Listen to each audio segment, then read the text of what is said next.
Hello, how are y'all doing today? It is your girl Angel Charmaine in the building, in the place to be. I'm coming to kick it with y'all just a little bit. Can I kick it with y'all just a little bit? Hold on a second. I'm adjusting my stuff here. Hello, hello, hello. Y'all already know what it is. First things first, if you are catching this on the replay, hey. Hashtag replay. Let me know you got an opportunity to watch and catch the conversation. You already know that if you want to just kind of watch it as if you're watching it live, I'm so okay with that. Feel free to comment along with me if you're catching this on the replay. Put your little comments in there. And when I see them, you already know that I'm going to respond. Okay. So you are so welcome to chit chat with me in the comments, even if you're watching this on the replay. And also, if you're watching this on the replay, you can like fast forward all of the hey, how you doing, good mornings and stuff that we do, and you can just go straight to the good stuff, which is the talk that we're going to have today. Because today, like we're really going to have just a really good heart to heart, which we always do, right? But feel free, if you're on the replay, fast forward through all of the greetings if you would like to get to the good stuff. If you are watching me live, hey, for those of you who may be not so technologically savvy, you're live if you see that red button at the top, right? That lets you know that I'm live. So if you're catching me live, feel free to chat me up in the comment section. Hello, Harold Best Thoughts. How are you doing? Thank you so much for watching 11 a.m. Talk with Angel on our YouTube channel. For those of you who don't know, yes, Speak Up Sis has a YouTube channel. We're growing over there. We're like at 1.5K subs and growing. So feel free to check us out on the YouTube. We've got tons and tons of content on Speak Up Sis YouTube. You can binge watch us because we got that much content on the YouTube channel. So thank you so much. If you're not already subscribed to Speak Up Sis YouTube, go ahead and do that. Okay. I am doing well. Thank you so much for asking. And I'm glad you're doing good, sis. That's what's up. That's what's up. So, if this is your very first time in this space, let me go ahead and introduce myself formally to you. My name is Angel Charmaine Wright. Many people call me Angel Charmaine. I am an authenticity coach, which simply means that I help you to be you, like for real you, genuine you, right? And I help you to embrace you and live who God has called you to be as your authentic self. So that's what I do in terms of being an authenticity coach. I'm also the owner and founder of Speak Up Sis LLC. We are an empowerment enterprise. We create spaces and provide opportunities for extraordinary everyday people to share their personal and or professional brand stories in order to build resilience, heal, and inspire the stories of others. So that's what I do in terms of my work. So I come here at approximately 11 a.m. Eastern Standard Time, Monday through Friday. I think I'm going to change this to 11 a.m.-ish talks because I'm here at 11 a.m. most days, but some days it might be 11:15, might be 11:20, might be 11:30, but I'm gonna be here, but it may not be at 11 a.m. on the dot. I might change this to 11 a.m.-ish talks with Angel. But either way, I am coming into this space just to chop it up with you all. Whatever it is that I'm thinking, whatever it is I have on my heart, whatever I feel like, sharing in order to encourage you, as in some days encourage myself, like yesterday, then that's what I talk about in this space. I do ask just for a few things. If you're going to kick it with me in this space, one, I ask that you will engage with me. I ask that you will click the like, the heart, like let it flow. Let it flow. Let the hearts flow. Let the likes flow. Let it flow right up the screen. I also ask that you will chat with me. I call it stimulating the chat, and that's simply engaging with having this conversation with me and engaging by commenting. That is what I absolutely would love for you all to do. So these are just some housekeeping things for those of you who may be new in the space. So one, I ask that you will engage with this live by clicking the like, by clicking the heart. You'll see them flowing up, right? You'll see them flowing up when you're clicking on that. Or two, or two, I ask that you will actually comment like Deborah. Harold Best Thoughts. You can see she's interacting with me in this conversation. She's talking to me. Thank you. She says, yeah, LOL. She be looking for me. Like, it's 11 o'clock. Where's she at? I'm coming, girl. I'm coming. So just like Harold Best Thoughts is engaging with me, I ask that you all do the same thing. And then the last thing that I do ask is that if you are enjoying the conversation, if it's valuable to you, if you feel like it's good content, I ask that you tag some other people into the conversation so that they can be involved in our 11 a.m. ish talks as well. I would greatly appreciate it. Hey Kim, how you doing, sis? It's good to see you. Good morning, good morning, good morning. You must have you must have a moment to pop your head in today. I really do appreciate you. And I'm just gonna don't look at Harold Best Thoughts laughing. Yes, y'all know I feel like you got to teach people. We can't get upset when people don't do all the things, and we didn't teach them to do all the things, and we didn't ask them to do all the things, right? So I like to make sure that those of you who are coming into this space, that you know what I would like for you to do, and I just go ahead and ask you straight away. All right, so today, y'all, we are going to be talking about this not being the end. This is not the end. We're going to call it the unfolding, right? This isn't the end, it's the unfolding. And so I would like to welcome those of you who are brand spanking new into the room, as well as those of you who come hang out with me on a regular basis. I like to welcome you to 11 a.m. ish. I'm changing that 11 a.m. ish. Talk with Angel Charmaine. And today, y'all, today's message is really designed for those of you who feel tired, you feel lost, you feel invisible. That's a whole thing, right? That's a whole thing, to feel invisible. Or maybe you just feel unsure of where you're headed next. I want to say to you all that today's conversation is not going to be one of our 3 steps. You know, I told y'all, shout out to Kanitra. I took her 3-step method and was like, I need to use that because she is so organized. I need to get organized.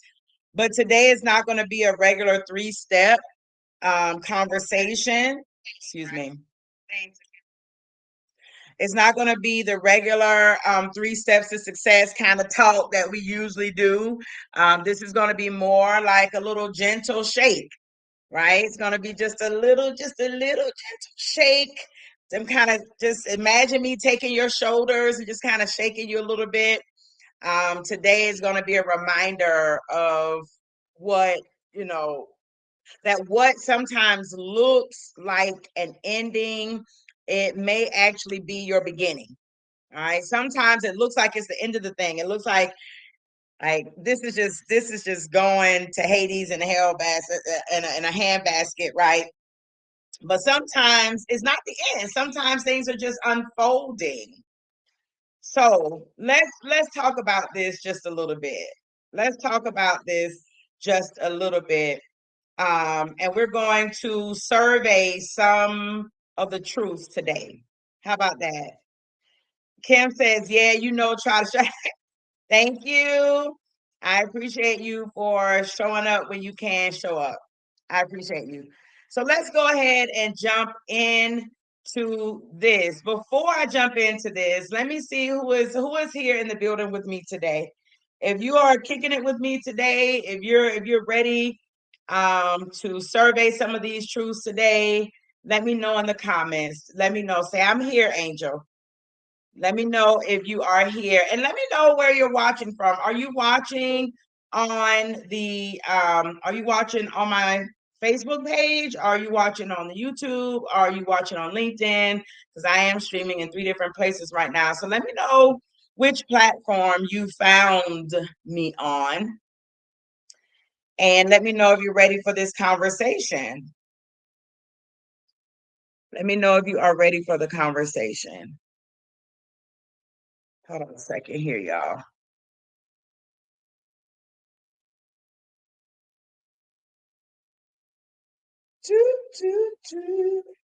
Y'all excuse me.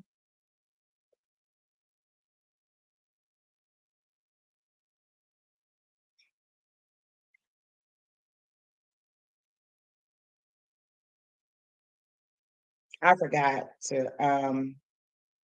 to share this out. So y'all just give me a second, okay? Give me a second. All right. Thank you so much for whoever is sending some love my way. I appreciate you. I see you. I see you. I see you. Pressing the hearts. I see you and I thank you. All right, so we're going to go ahead and jump into this. So the first thing that I want to say today is sometimes it's not a setup. We say this, it's not a setback, but it's a setup, right? Sometimes the situation that we're in, it is not a setback, it is a setup. Why? Because sometimes life just doesn't go as planned. It just doesn't, right? What do they say? Tell God your plans and he laughs or something like that. There's some kind of saying. I don't know what it is exactly, but yeah, sometimes life just what the young people say, life just be life and it doesn't go as planned. It doesn't go the way you want it to go.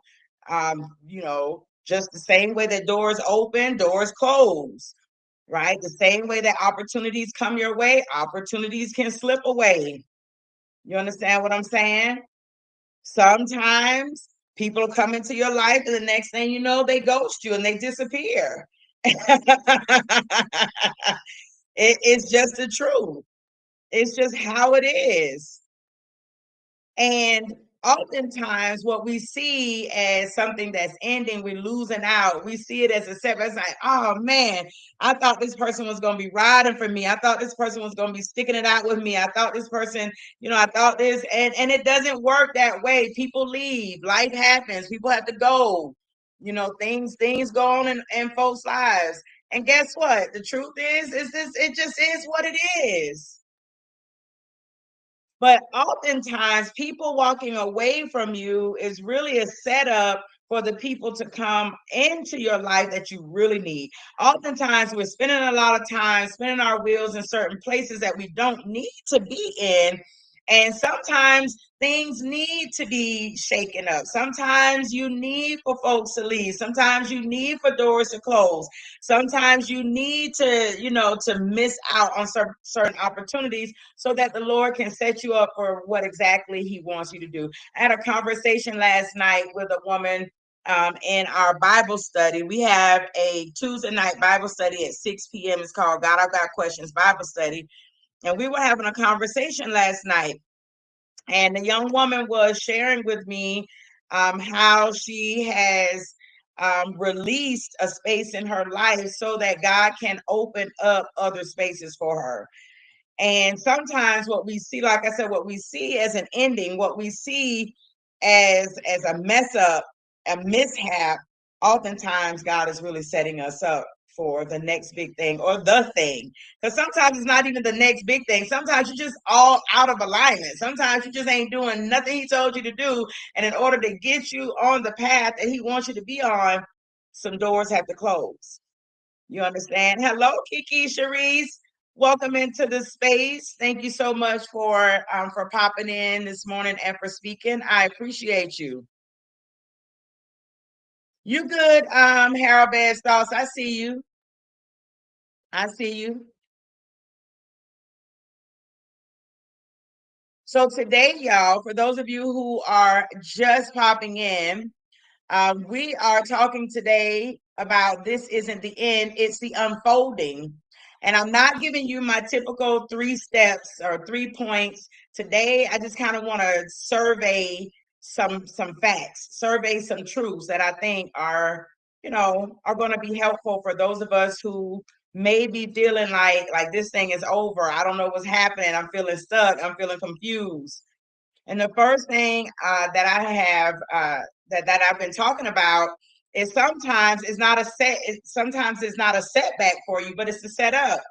And sometimes things just don't go as planned. Sometimes the plans that you have are not the plans that God has for you. Sometimes doors need to close, opportunities need to slip away. Sometimes people need to leave your life in order to get you where you need to be, where you're supposed to be. It's important for us to understand that every time we hear the word no, it doesn't mean rejection. I mean, I remember when I was a little girl, y'all excuse me, this pollen has got my nose all itchy. I remember when I was a kid, I used to dread to hear my mama say no. It's like I didn't want to ask because I didn't want to hear no. She may have said yes. There were it's a strong possibility she was probably going to say no, but she could have said yes, or even her no's. I'm sure she had good reasons for the no's, but it was just a dread to hear no because no was a rejection. No felt like a rejection of my idea. No felt like a rejection of what I wanted to do. No just felt like she wanted to be mean. No just felt like she was trying to punish me. No just felt like she totally didn't understand what I was saying, because if she totally understood what I was saying, she would give me a yes. You know what I'm saying? Sometimes no feels punitive and it's not. Sometimes no simply means this isn't a good fit. That's a great idea. It's just not a good fit for what I'm doing. Sometimes no is not right now.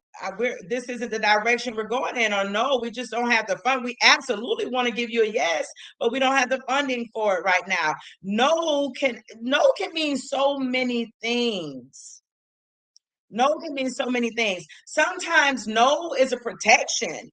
Sometimes the Lord will put in people's hearts to tell you no, because he knows that it ain't going to be a good idea for you to connect with where you're trying to connect to. Sometimes no is not rejection. Sometimes it's just protection for you. Sometimes no just means like that's it. That's it.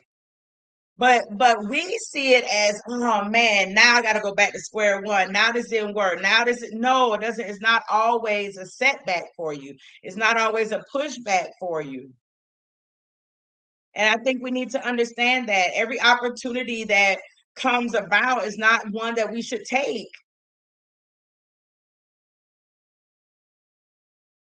There have been times where I have really wanted to work with. I remember one time I really wanted to work with this person. Um, and I did not get the opportunity to work with the person that I wanted to work with. But in hindsight, when I look back at it, I'm like, oh man, I'm so glad that I did not connect with that person. After watching that person sort of spiral out of control or spiral down, where I realized, like, man, I could be connected to that. I could be a part of that. Had I gotten a yes, had that opportunity opened up for me, had that been an open door situation, it probably would have kept me from being where I am today when it comes to Speak Up Sis. So we have to understand that listen, every setback is not this terrible thing, like you did something wrong or people just don't like you. No, sometimes you need that stuff to happen to set you up for what it is that you are supposed to be doing and where the Lord is taking you. Yes, Kiki, God be knowing. he be knowing what we don't be knowing. You know what I'm saying? Absolutely. What look like loss can actually be positioning. I want you to sit with that. Sit with that. What looked like a loss was actually a positioning. Sometimes God is setting us up, not setting us back. You know what? I was just talking to, I want to say it was Taishika. I think I was talking to Taishika. And I was saying, sometimes um we look at, even when God is demonstrating his wrath, because we were talking about the children of Israel in the Bible, and how sometimes, all the time they were doing what they wanted to do. God would tell them to do something, they would do something else. God would tell them to go this way, they go that way. He tell them don't do this, they did this anyway, right? And so oftentimes we look at how God handled them as this really bad thing. But when we think about it, when we know the character of God, when we know that He is good, when we know that He wants the best for us, when we know that we are His children, and ultimately He simply wants us to trust Him, follow Him. He wants us to honor Him and revere Him. He wants us to glorify Him. When we know this, then we see his anger and the consequence of our actions differently. And anytime the Lord had to allow adverse situations to happen to the children of Israel, it was all to draw them back to him. I want you to think about the mindset that you have to be in order to understand this. Oftentimes we see what we consider a setback or things not happening our way. We see it as a punishment, like, what did I do wrong? Why isn't this working for me? We don't see it as positioning. Sometimes, no, every time the Lord redirects, every time he says, no, not right now, every time he doesn't allow something, it is for our ultimate good. It is positioning you for what is right for you. It's just the way that you look at it. God is never intentionally trying to set his children back. It is not his intention to push you back. That doesn't even make sense. To say, when things happen, we're like, oh man, God just pushing me. Why would God push you back? Why would he set you back? Why would he want to do that? That doesn't even make sense. It's not his character. So when you get in a place where you feel like you got a setback, reframe that, right? Reframe it. It wasn't a setback. It's God setting you up. He's positioning you, or even repositioning you. It's the way you have to think about it. You ain't got to think about it that way, but it's a really good way to frame it. The next thing that I want to say is that it's okay to start over, but it's not okay to run. It's okay to start over. It's not okay to run from the thing. If you have been called to be an entrepreneur, if you know, like, entrepreneurship is my route, like, this is what I'm supposed to be doing. I know this. I know I'm not supposed to work for nobody. I'm supposed to be an entrepreneur, right? But you start out in your first venture and it ain't working. It ain't working. Something ain't working. You haven't figured this out, or they hadn't figured this out, or now you got to bankrupt, whatever your situation is. Know that it is okay for you to start over. Just don't run from what it is that you're supposed to be doing. There's a difference between starting over with intention and running because you're afraid to deal with something. There's a huge difference with you saying, okay, I started this thing. I didn't do my due diligence in researching. I didn't.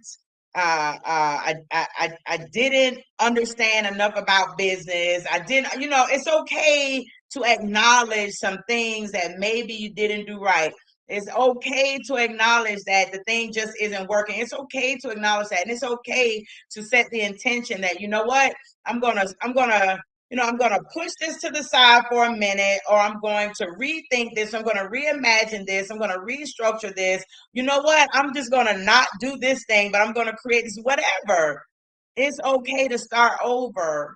Just don't run.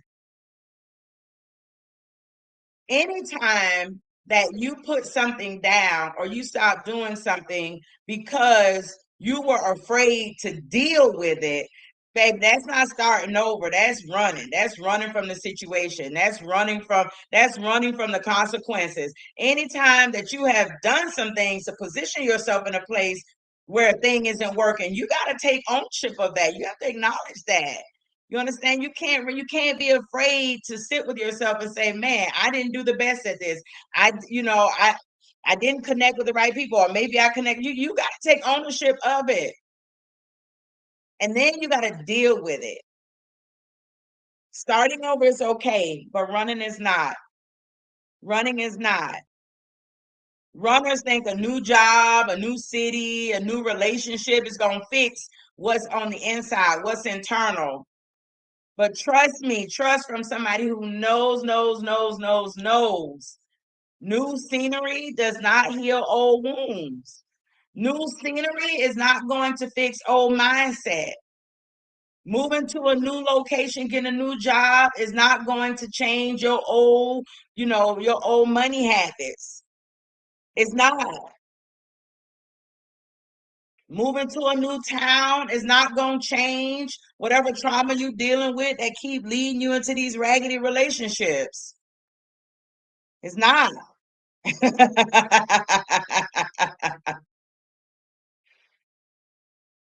It's not. My next book that I'm getting ready to release this year in June, I will be releasing the third book of my conversational narrative series. For those of you who are new into my space, Speak with She, One Woman, 10 Truths is my first book in the series. When I Met Him is the second book in the series. And the third book in the series is coming up, and it is going to deal with this idea of running. It absolutely is.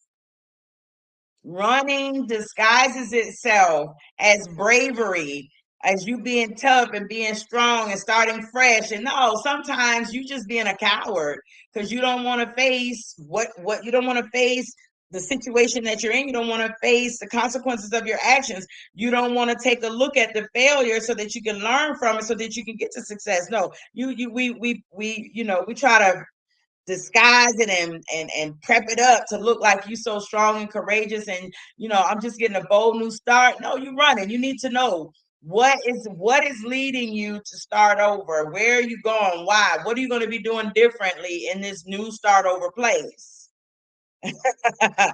You understand what I'm saying? I see you, Harold Best thoughts. She said, "Amen." Yes, come on.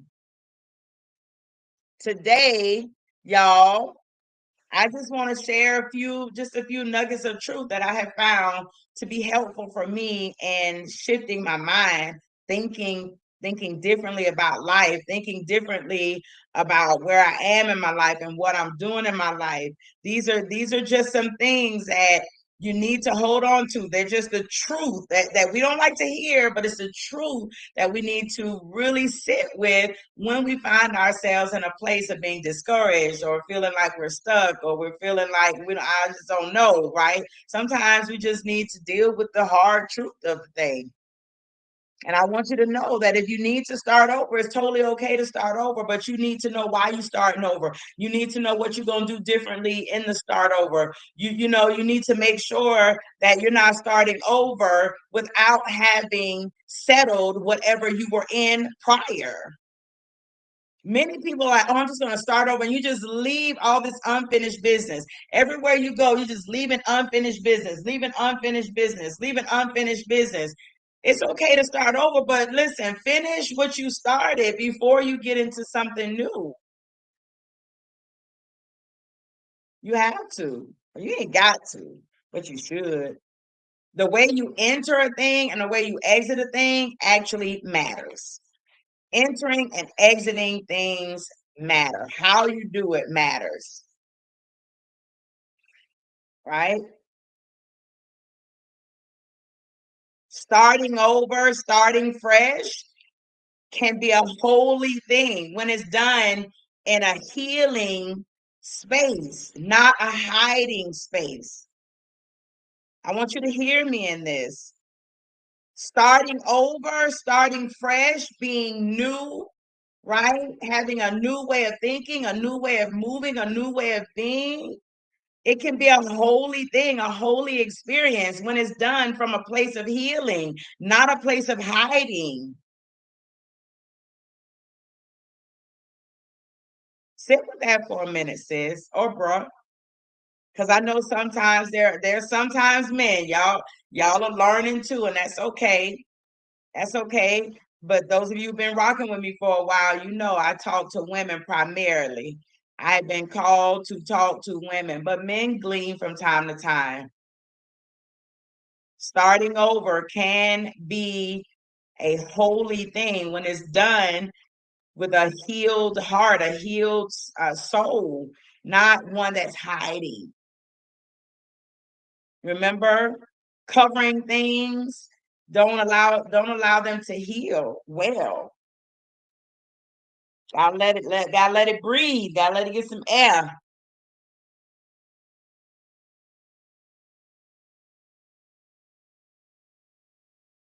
Y'all rocking with me? Am I by myself? Am I talking to myself? I know Harold Bad's thoughts is in listening mode. Let me know if you rocking with me. The next truth that I want to share is all about shrinking. Is you got to stop shrinking to fit into these little tiny places. You really do. One thing that I have learned about the city in which I live is that we got a bunch of big fish in a little pond. We have so many big fish in a little pond, you know. And even in this little pond, people are still trying to shrink themselves to fit inside the little pond. The way that I think I would totally prefer to be a big blue whale in the ocean, right? And have all this water and all this expanse. I'd rather be a huge blue whale, big whale in the ocean versus being a big old fish in a little old pond. I'm not going to shrink being a whale so I can fit in this little goldfish bowl. You understand? I see you, Kiki. There are so many of you who are sharks, you're whales, you're dolphins, right?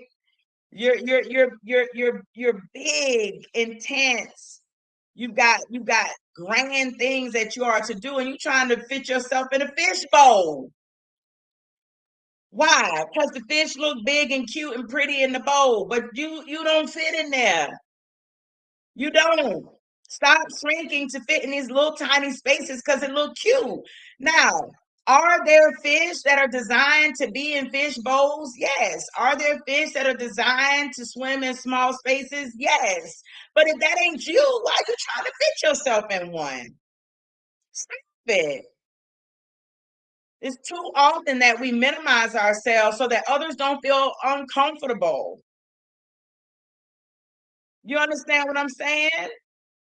I need y'all to hear me today. I'm not talking to y'all about what I think. I'm talking to you about what I know. Let me tell y'all something. Oftentimes you have if and this isn't everybody, clearly, this isn't everybody, but oftentimes if you have big vision, if you're a big creative person, if you have big ideas and big thoughts, oftentimes you may feel like you have social anxiety, because I'm one of those people. I used to really deal with social anxiety, and I realized that the social anxiety that I was dealing with wasn't really anxiety in the way that we understand anxiety. It was me trying to make myself small in small spaces. And I need y'all to hear me. This isn't me being braggadocious, conceited, or any of those things. But for those of you who get it, for those of you who understand what I'm saying, you're gonna understand what I'm getting ready to say. I understand the bigness of me. Let me know if you track it. If you've ever felt like, if you can feel the bigness of yourself, And there are times when I know that I go places, I walk into rooms, I go to different places, and I can sense the bigness of me in the room. And because of that, it's like I know that other people feel the bigness of me too. And especially when you're in spaces where people don't know you. So you walk into the room and you know that everybody is not, but many of the people they recognize like a big presence just entered the room. They don't know you, they don't know nothing about you, but they know there's something about this person. Right? And it makes people uncomfortable when they don't know who you are, when they don't know that, because people don't know whether or not this bigness, this greatness, this thing that just walked in, this being that just walked in, we're not sure if this is a friendly being or if it's a not friendly being. They don't know if you walked in to take something from them. They don't know if they don't know why you're there. Do you understand what I'm saying? And so oftentimes there's friction. You can feel it in the air. It's palpable. So what I used to do, because I would go into spaces and I would just feel real uncomfortable. I would just feel really, really uncomfortable. And I'm like, I don't even want to be here. People who know me, they know social anxiety. I'm like, there's too many people. It's too much going on. I don't even want to do it. I got to get up out of there. But what I realized is the reason that I had so much anxiety is because I was not willing to simply own the bigness of me. I was not willing to walk into a room colorful and hey, how y'all doing? My name is Angel. It's so nice to meet you. I was not willing to do that because I was afraid of what would happen. I was afraid, right, of busting out of the goldfish jar. I was afraid that if I really let my fin loose up in here, I'm gonna crash this goldfish bowl. You understand what I'm saying? So here I go, this big blue whale trying to tighten up in this little goldfish bowl. And yeah, it's going to be uncomfortable. Yeah, you're going to feel some kind of way. Yeah, you're going to have anxiety. Yeah, you're going to have anxiety because you don't fit. So what I have learned to do is simply one, not go into spaces that don't have the capacity to hold a whale. And of course, I'm speaking, these are analogies and metaphors I'm talking about for those of you, hopefully you are tracking, hopefully you're following me. I'm not an animal. Well, I am an animal. I'm a human. But anyway, I'm not a whale. You get it.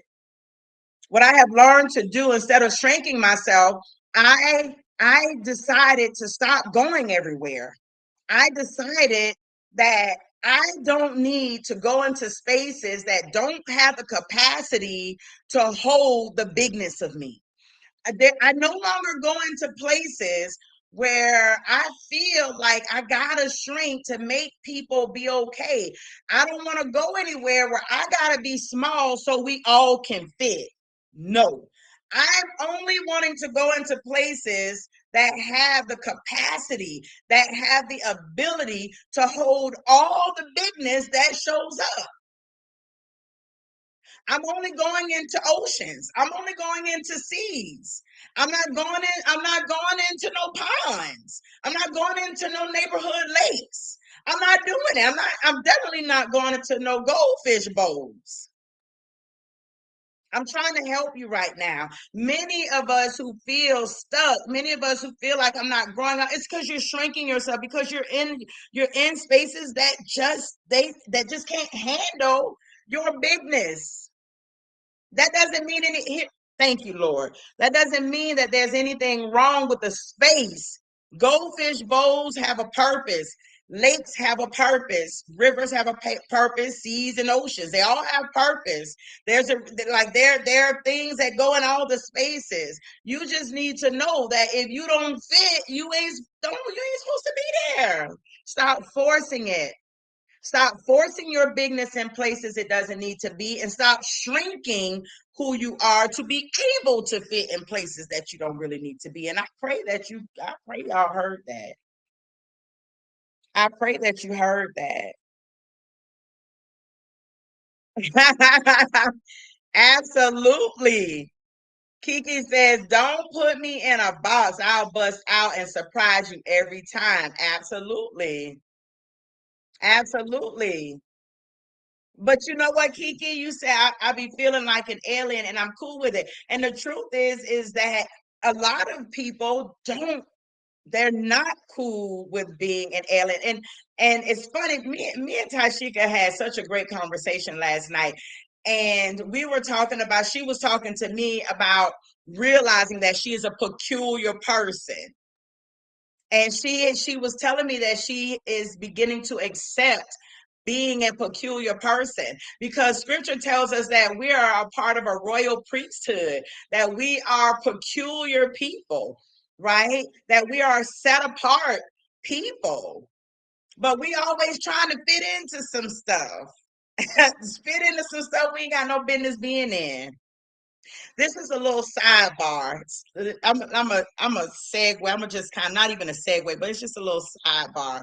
I was talking to her last night, and those of you who've been rocking with me for a while, you have heard me say this before. But everybody is a queen these days. Queen this, queen that, queen, queen, queen, queen. All the ladies is queens. Okay. It is what it is.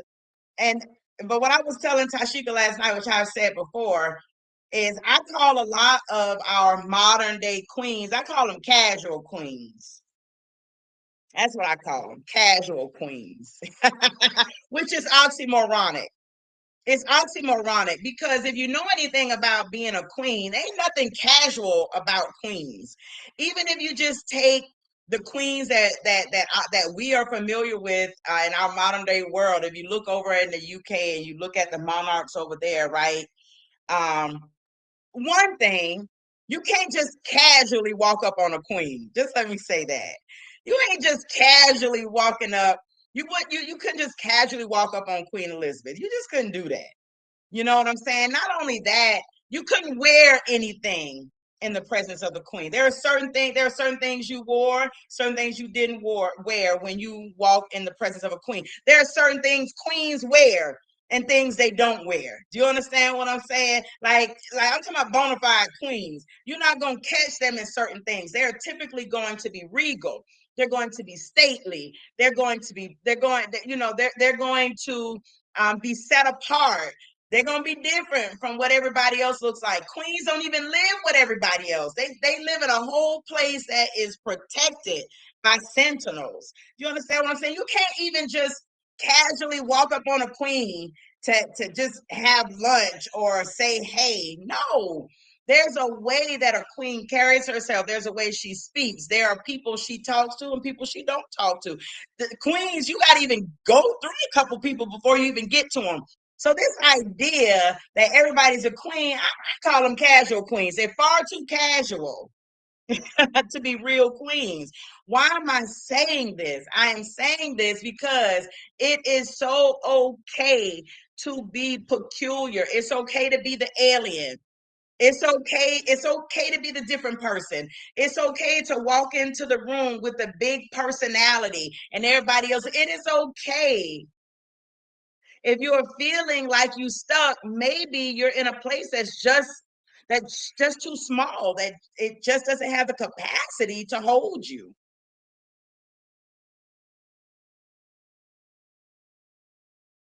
All right.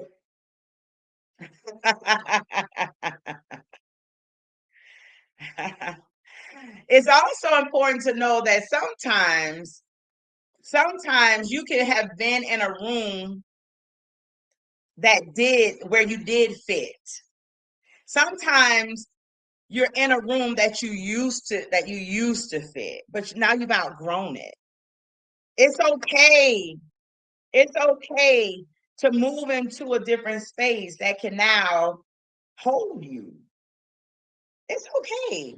Sometimes we're like, I don't want to leave this way. I don't want you feel stuck because you still with the same people, you still going to the same places, y'all still doing the same things, and you're just trying to figure out like why you're not growing, why you're not moving, why things ain't happening. Cause baby, the place is too it ain't big enough. You need to just and that doesn't mean anything is wrong with that place that you started. It just means that you've outgrown it. It's okay to move. Stop contorting yourself to fit in spaces that were never meant to contain your full purpose. We're becoming contortionists around here, right? You got your leg all wrapped around, doing all kind of stuff, trying to fit in places that the fullness of you was never designed to be in. Uh, trying to help y'all today.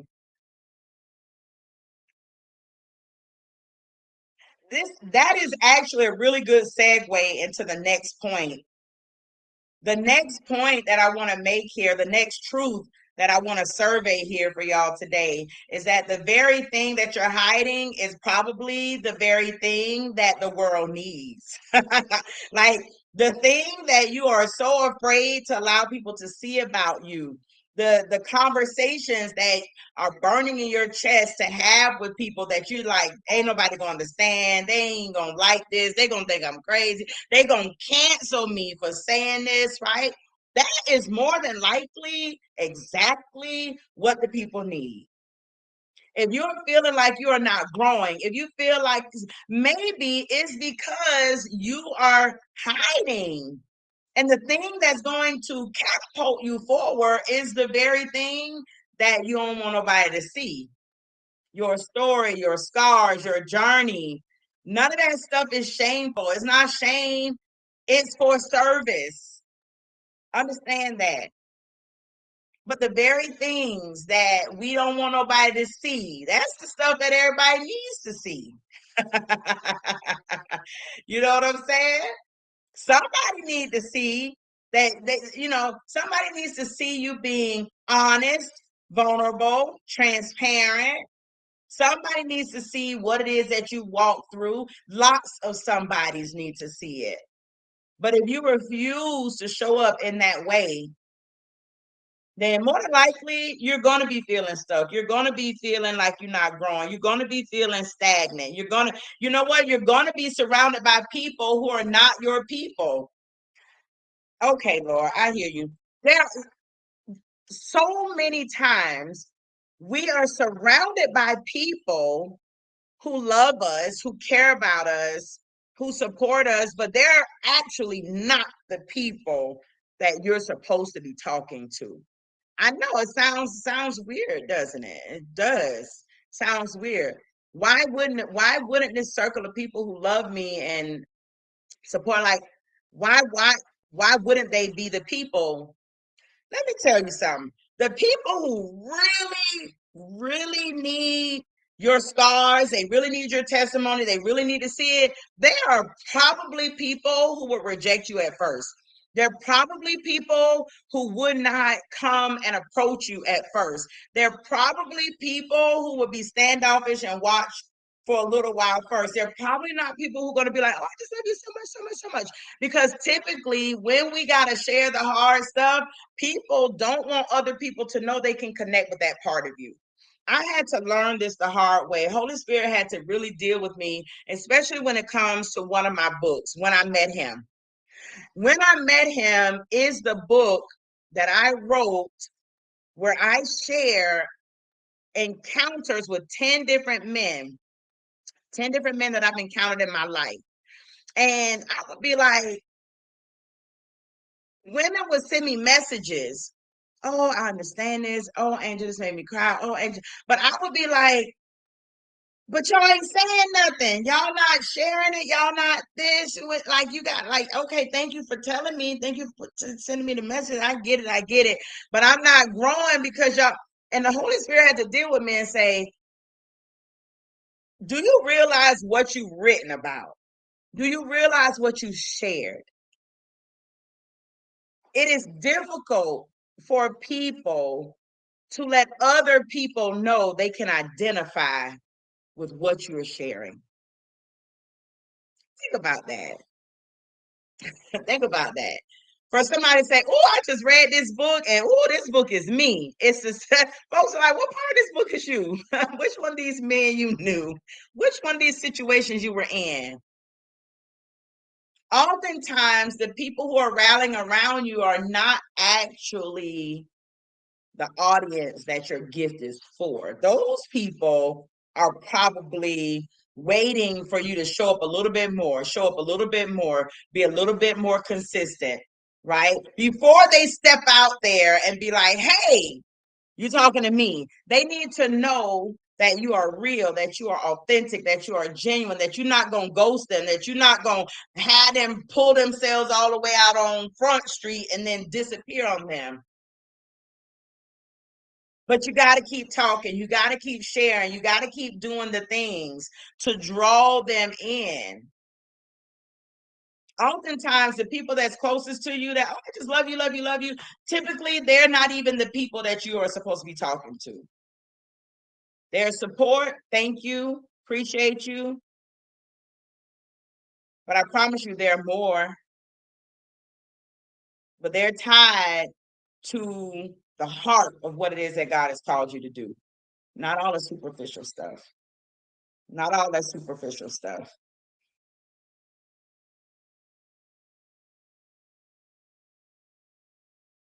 Kiki says, "OMG, I understand now. I had to find my voice and be okay with it.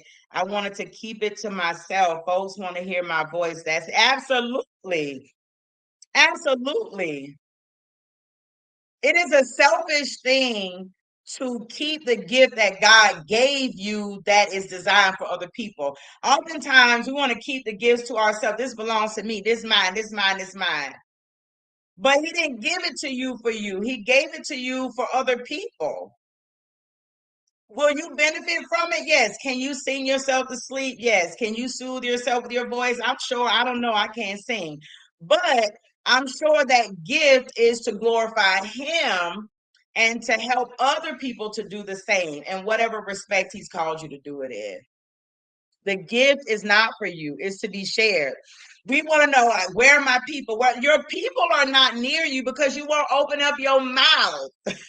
They can't hear you. And don't even let the authenticity coach in me start talking. Because the truth here is that there are so many of us who are not connected to our target audience or our ideal clients and customers, or whatever the terminology you want to use here. Many of us are not connecting with them because we're giving them a piece of us, that we're giving them a representative of who we are. We're giving them a faux us, FAUX, us. We're not giving them the authentic us. So people are waiting to hear your voice. They're waiting to hear your real voice. They're waiting to see your real hair. They're waiting to see your real face. They're waiting to see you. But you keep showing up as this caricature of yourself, and don't nobody want to engage with your representative. Don't nobody want to engage with the fake you, not the real people who are supposed to be connected to you. They don't want to hear that fake voice. They're waiting for you to speak to them. Many of the people that need to be in your space, they're not in your space because they don't hear you. They don't hear you. They here to fake you. And they don't want it. They don't want they're not drawn to that. They're not connected to that. They don't want to hear that foolishness. If you're surrounded by a bunch of people, like there's some of you that got all these people that is down, they just love you, they just love you, they just love you, but you know they not your people. I mean, they cool and you love them or whatever, but you know they not the people. You know why? It's because they're attracted to the fake you. They like they like who you pretend to be. They like you with all the extra stuff. That's what they like. That's what they're drawn to. So that's what they love. But that's why you never truly feel seen. You don't feel seen because they don't see you. They see all that extra stuff. They see all that fake talking and all that pretending you doing and all that flossing and pretentiousness. That's what they see and that's what they like. And that's why you feel lonely in a room filled with people like they don't see me because you don't let them see you. You let them see the fake you that you keep calling you. I'm just saying. Let me tell you what I think is the weirdest thing that social media is helping people to do. Social media is tearing down people's self-esteem. You know why? Because I see women every single day. They got a gazillion different filters that they put on their pictures and they post these pictures. And people be like, oh, you're so beautiful. You're so pretty. You're so beautiful, girl. You look so good. And I'm sitting here like, do they not realize this is filtered? That ain't what that person look like. So then when you post a picture of what you really look like, you don't get as many likes, you don't get as many hearts, you don't get as many compliments, you don't get as much. And so in your mind, you're really just supporting the idea that you're not that pretty or people really don't like you or whatever. Why? Because when you post these, dolled up pictures of you, everybody love them, but when you post what you really look like, you don't really get that much traction. So what are you doing? You're creating this space for you to feel this way. When if you just show up as you. And that's just an example of what I'm talking about. This could be in anything. This could be with your gifting. This could be at your job. This could be at whatever. You're wondering why people don't receive you, but you don't realize that you're fake most days. I know that's hard to hear, but it's the truth. I know it's hard to hear, but it's the truth.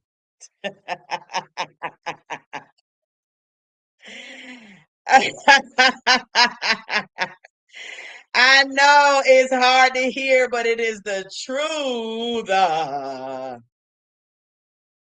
Jay Will said, what's up, brother? Jay Will says, you have to put your family and friends in a category. There are some made for business and there are some just to be a cheerleader. You're going to lose some people. Keep it moving. Absolutely. Absolutely. And dare I say that that is not just for business. That's in your personal life too. There are some friends and family that you can't share your personal life with. There are some friends and family like you, they don't need to know who you date and they don't need to know nothing about your personal life. You gotta keep people where they're supposed to be. And it's okay. But what I'm saying is you need to show up fully as you in all the spaces. Show up as you with your family, show up as you with your boss, show up with you with your coworkers, show up as you. And then when you see how people handle the real you, then you can determine where they need to go in your life, where they fit. I'm not going to change to fit you all. I'm going to be who I am, and then I'm going to determine where y'all fit in my life. You understand?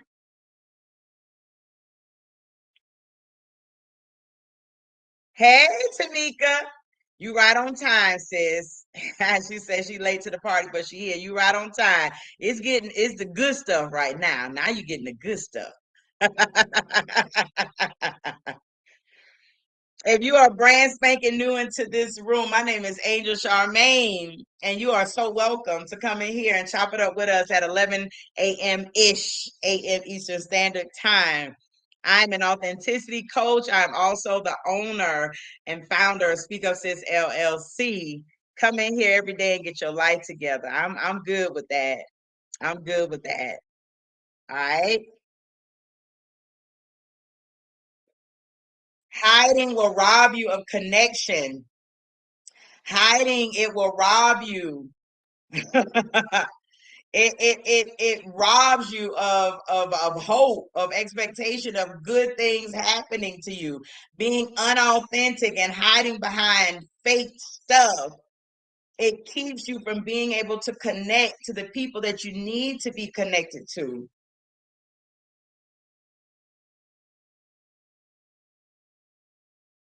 Don't nobody see me. Don't nobody love me. I just wish people would understand what I'm really like. Well, why don't you show us that? Show up as that. Tamika, you already know. You already know. I was talking to a good friend of mine yesterday. Talking to a good friend of mine yesterday. Um, and I was like, I know that people don't really like me. You know what I'm saying? It's crazy to say that. And listen, I know some of y'all be like, Angel, that's not true. It is. If we could just be honest, if we could just be honest. And I was telling her, like, people don't like me. Why they don't like me? And that's why I'm okay with it. That's why I'm okay with it. I don't eat cheese. I learned that from my mama. My mama used to say, she don't eat cheese. Y'all sit with that for a minute. I don't eat cheese. You understand what I'm saying? I don't. I don't tap dance. I ain't never learned how to tap dance. I don't own a pair of tap shoes. I don't dog and pony. I don't. I don't water nothing down. I don't pretend. I just don't. And so once I got to a place where I owned that about myself, because at first it was like, like, you just kind of, you don't want to step on no toes and you don't want to, it's like you're on eggshells. You're like, ah. But once I got to the place where I owned that, this is who I am. I'm coming through the front door. I don't back door. I don't side door. I'm coming straight to the front door. This is who you dealing with. You know what I'm saying? Once I got to that place, it's the freest place I've ever been. And in this place, I've been able to connect with some genuine, bona fide people who love what God has called me to do. They support what it is that God has called me to do. I don't have to fight them to do nothing. I don't have to pull them to do nothing. I don't have to beg them to do nothing. They right there, Johnny on the spot. How can I help? Why? Because they have connected to who I truly am and they love and respect that. When you decide to come out here on this water, when you decide that I'm just going to step out and be who God has called me to be and do what God has told me to do, you got to understand that everybody is not going to be okay with you. You're not going to fit everywhere. It ain't going to work with everybody, and that's okay. But you have got to still keep moving. You still got to keep talking. You still got to keep singing. You still have to keep helping. You still have to keep doing whatever it is that you're supposed to be doing. You cannot hide and shrink from who you are. If you do, you're going to be miserable and you will not be able to connect to the people that God is strategically and divinely placed in your life for you to connect with to help you get to the next place in your journey. Understand that. And don't think that I'm not a perfect person. I make mistakes. I do. I make a lot of mistakes. But you don't have to be perfect, y'all. You just have to be present. You have to be present as your authentic self. That's it. The truth is, you don't have to be perfect. You just need to be present as you. That's it. And I promise you it's enough. And the last thing that I want to say today is I know there's some people who are probably not going to, they're not going to agree with this. I'm sure that people don't agree with most of what I said. But this last one, y'all know I don't believe in hustle culture. I believe every business person has a hustle in them. I don't believe every hustler is a business person, though. And I don't believe in hustle culture for the long run. I don't. I do not believe that you have to hustle to be worthy. I don't. I do not. I do not believe that you should hustle hard every 24/7, sleep when you die. I don't believe in that foolishness. I don't believe in that foolishness. And I call it foolishness. Y'all can say what you want to say, but I don't. Trust, money ain't everything. The bag ain't everything. Because I promise you, if you go outside tomorrow and a bus hits you, the bag not gonna mean nothing. It's not gonna be nothing. Do we want a bag? Absolutely, everybody wants a bag. Do we want to be financially taken care of? Absolutely, we all want that. But I promise you, it is not the primary thing. It is not the main thing. Sometimes we make the we make a symptom of something the cause of it. We make it the major thing, and it's not. Understand that rest is not a reward. Rest is not a reward. Rest is not a reward.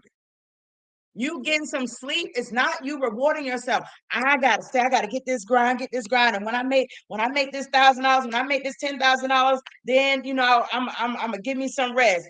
That is you making your health, is you making your well-being a reward for the grind. That's insane. Rest is a right. It is a right. R-I-G-H-T. Rest is a right. It is not a reward.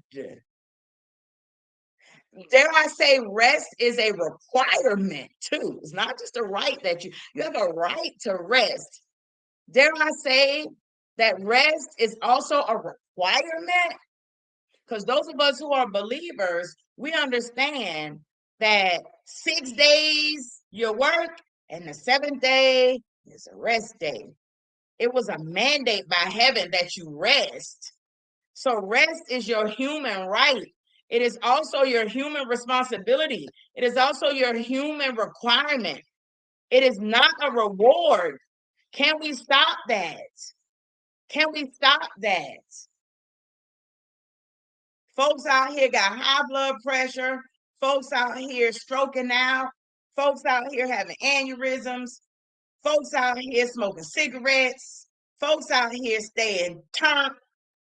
Folks out here doing all sorts of things. Why? Because they don't feel worthy unless they hustling 24/7. You can get stuck in the hustle. You can get stuck in the hustle. There are folks who grind so much, they don't even know how to enjoy what they're grinding for. I just want you to know that you don't have to hustle to be worthy. You can rest. You ain't got to earn your rest. You don't have to earn love. You don't have to earn peace.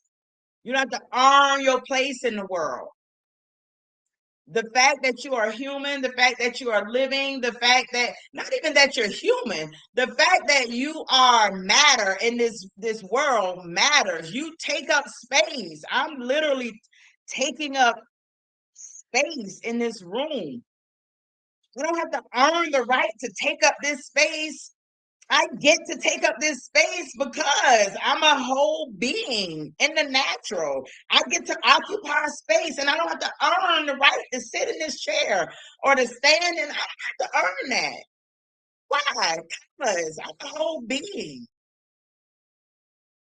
I'm a whole real being.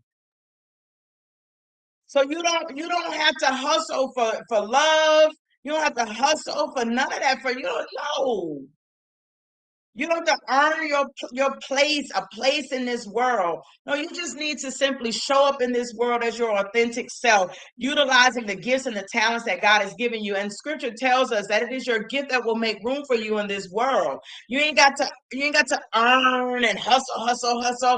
Oh, show up as you and do what it is that you've been created to do. The doors are going to open, the opportunities are going to open, the right people are going to show up.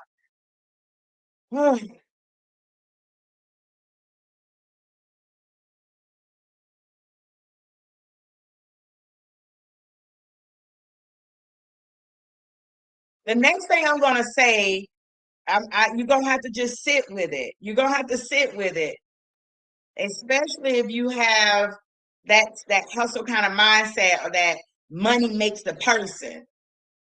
But I'm going to tell you that who you are, the essence of who you are and your worth in this world is not tied to your productivity. Hear what I'm telling you. Your worth, your value in this world is not tied to your productivity. It is tied to your presence. I know. Sit with it. Sit with it.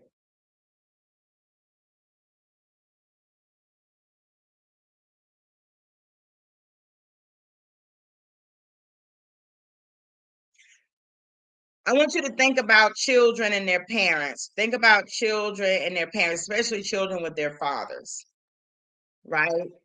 This idea, and a lot of men sit in this place where they feel like um, their worth to their children, their value to their children is based on what they can produce for their children, right?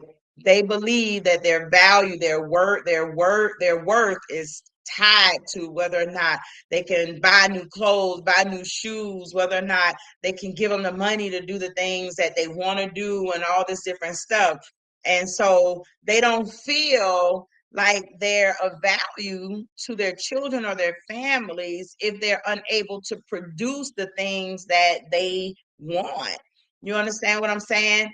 But what we all know to be true, especially as good healed whole mothers, let me say that, because there's some trifling ones out there, but good healed whole sisters who have children, we understand that that daddy's presence is what determines his value and his worth in his children's lives.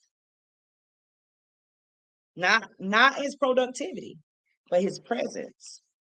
And there are lots of parents who work, they grinding, they all the time working, they making the money. They can give the kids what they want, they can give the kids what they need, they can buy whatever, they can do whatever, and yet their children cuss them out every chance they get.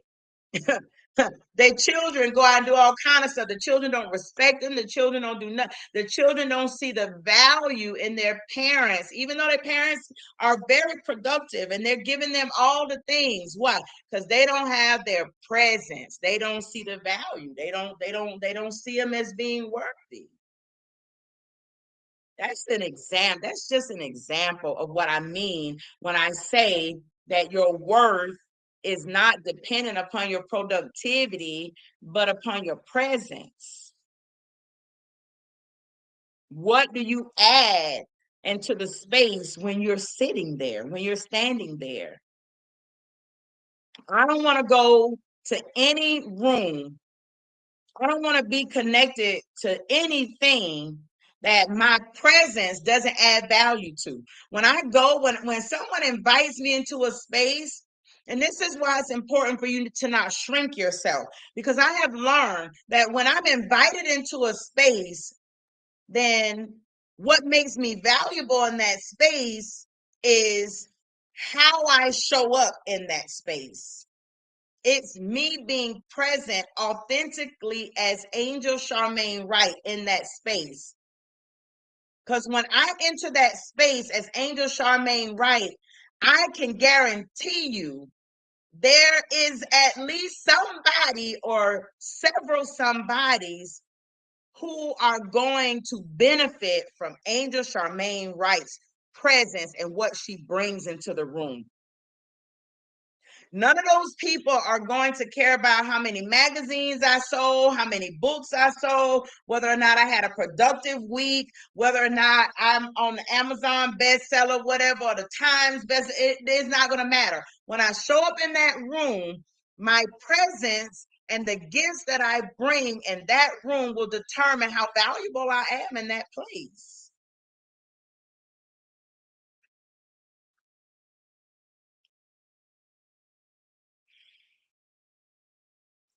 I hope y'all are catching it. I hope you picking up what I'm putting down today. Please know you are absolutely enough, even when you are not grinding, when you are not posting, when you're not proving yourself constantly. You are still enough. You are still worthy. Who you have been created to be is still valuable. You are still fearfully and wonderfully made. You are still all the things. All the things, even if you're not posting 24/7, even if you ain't out here trying to prove that you the biggest, baddest, whatever, whatever, whatever. I sleep at night. I go to bed. Understand? Some days I take naps. I'm not the richest woman you're going to meet. I'm not the poorest woman you're going to meet. But I guarantee you that if the Lord led you to meet me and to spend time with me and to share space with me, I'm going to be the most valuable person in your face at that time. I promise you that. One thing that I like to talk to uh, very successful women about, women who are prominent, women who have done lots of things and they got lots of accolades and titles under their belt. The one thing that I absolutely love to share in rooms like that, I like to talk to those women about being present with whomever they are talking to in the moment. One thing I have learned, I have experienced, I have witnessed with really successful people is that they find it difficult to focus on who's in front of them. And one thing that I have learned to do is to ensure that when I'm having a one-on-one conversation with somebody, that for them in that moment, I'm the most valuable person they know. And to them, and for me to them, they are the most important person in my life at that moment while I'm talking to them. If somebody else walk up behind me, hey, Angel, I go, hold on a second, give me a minute, because I'm talking to Tanya. Hold on a second. I see you. Give me a second, because I'm talking to Kiki right now. Why? Because I know the value of my presence. I know the value of my gift. I understand when I'm on assignment. I understand that when the Lord places me in front of somebody to talk to them, and they're having to pull from me, that in that moment, whatever it is that God has given me to give to them, they need it. They need it. And for some people, it's a lifeline that they're getting. So I understand the value of my presence versus how much money I make, how productive I am in a day when it comes to business or anything of that nature. And seemingly important people who have titles and all these things, we need to understand that all that stuff doesn't matter if you're not present, or when you are in a place, you're still not present.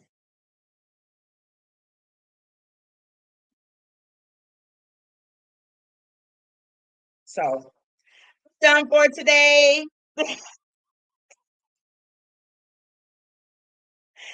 I'm done talking for today. I just want you all to know that even if you're feeling a little stuck, you feel a little out of sorts, you just feeling got a little anxiety, you got a little something, you feel a little stagnant, just know this isn't the end for you. This isn't the end for you. You're not falling apart. I promise you, you're not falling apart. You're simply unfolding. You're not falling apart. You're simply unfolding, right? And sometimes unfolding can be messy, and sometimes unfolding, you know what I'm saying? It can you can have pieces all over the place, but sometimes unfolding is necessary. Sometimes unfolding can be beautiful. How you repackage a thing, or how you reimagine a thing, or how you put a thing back together, the process can be beautiful, as well as whatever that new thing is going to be. I don't have all the answers. I'm sure I didn't give you all the answers today, and I promise you don't need all the answers today. But what you do need to do is show up today. And you need to show up today. You need to be still with yourself sometimes. Maybe today, you need to be honest with yourself every single day. You need to be you, authentically you, every single day, every single moment. And I'm done. I'm sending y'all lots. I'm sending y'all lots and lots and lots of love. I pray that this has been helpful to you all today. Hey, Shuni, how you doing? It's good to see you. Yeah, you can go back and catch the replay. I do keep this up on the page for a couple hours. Shout out to those of you who are subscribers. Tamika Burnett is one of my subscribers. She's a FAF, one of my friends and family. That's what I call my subscribers here. The replays of the 11 a.m. talks, 11 a.m. ish talks with Angel Charmaine. I do save them in my subscriber only section, but this will be up for probably the next hour. So if you want to watch, go back and watch it, you can. After that, it will become one of those benefits of being a subscriber to my page. You have access to all of the 11 a.m. ish talks as well as any other resources that I choose to give in that space, other perks and things of that nature. Those of you who are friends and family, don't forget you have you have a special FAF only discount for the Speak Up Sis Awards as well. So if you know you're coming to the Speak Up Sis Awards, make sure that you use your FAF only code when you get your ticket so that you can save some money on that. Also, this is just a little wrap up housekeeping. The Speak Up Sis Awards nominations are officially closed. You cannot nominate any more people. I thank you for those of you who participated this year in nominations. The awards committee is now in the process of determining who our 65 finalists are. If you are a finalist, you will be notified by April 27th. You will know by April 27th, and then the next stage of voting will take place. So we are now open and accepting business sponsorship. So if you would like to be a table sponsor, table sponsorships are $150. If you would like to be an award category sponsor, they are $500. They and all the details are on the awards website. I welcome those of you who were table sponsors or award sponsors from last year or the previous year. I welcome you back this year if you would like to participate. And I also welcome those of you who are new to the space to become sponsors this year. Our sponsorships are limited. We only have 20 table sponsors available, and we have 13 award category sponsors available. So if that's something you want to do, I invite you to hit me up and become a sponsor. Help us to amplify the voices of extraordinary everyday women and celebrate them this year on Sunday, September 7th, right here in the Garden City, the beautiful Garden City of Augusta, Georgia. And with that, everybody, peace out. I love y'all. Take care. Okay.